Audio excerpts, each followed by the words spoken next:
Home buyers, economists, and investors have all been encouraged by signs of stabilization in the housing market, but Laurie Goodman is not. She's an analyst at Amherst Securities who's been skeptical of the housing recovery for months.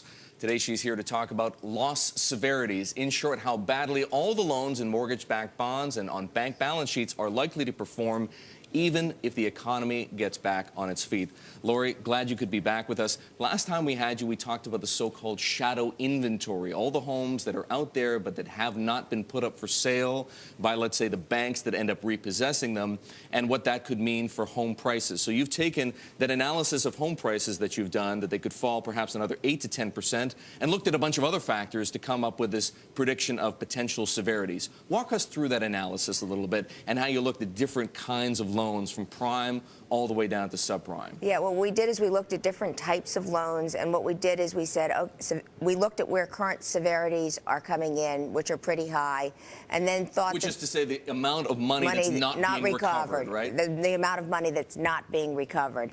And severities are coming in so high, or recoveries are coming in so low, both because home prices have fallen, and when you go all the way through to foreclosure, there are heavy expenses associated with actually foreclosing on a home. And as high as severities have been, we actually think they can go a little bit higher for 3 reasons.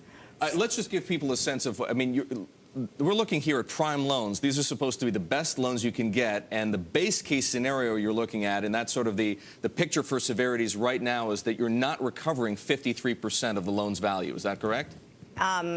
Yes, that is correct. Okay, so you're looking ahead and saying, well, what if housing prices drop further, and what if it takes longer to sell these homes? How might that affect severities, and it actually gets even worse? Yes, that is correct. That is correct. So what are the implications for the housing markets in which this is taking place?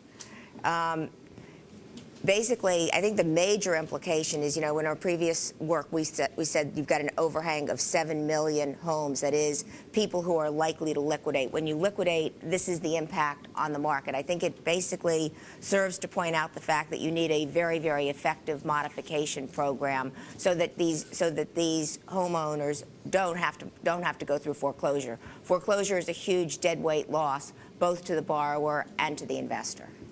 So what then happens if there is no effective modification program? There's a lot of debate as to whether the programs undertaken by the Obama administration are having enough of an effect. We've heard some dispute as to whether or not the big banks, the big loan servicers, are willing to do enough modification because they have so much exposure on the second lien level to these loans. Let's assume for a moment that the modifications that you say might be required to mitigate this loss severity don't happen. What does that mean? What does that mean for all the mortgage-backed security holders? What does that mean for the people who still have toxic waste like CDOs on their balance sheets? What does it mean for the banks that have whole loans that they thought otherwise might be in pretty good shape? It means that home prices decline. I mean, our base case prediction is 8 to 10%, but that's not an 8 to 10% across the board. We think larger, more expensive homes are going to do worse. It means home prices could decline further than that. The one other thing that's very interesting is when you're looking at loss severity, it's important to realize that there are geographic effects as well, and that has implications for housing prices. So, for example, California is very far along. There are areas of California that have already stabilized. By contrast, Florida is a disaster. You've had actually very few Florida homes liquidate. And when Florida homes liquidate, the severities are extremely high.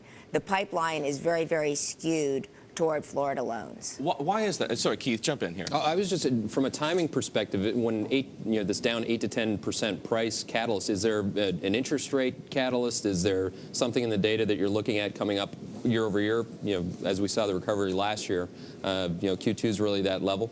No, I think it's just the housing overhang. It's the overhang. It's the overhang, and we figure it'll play itself out over the next year or so.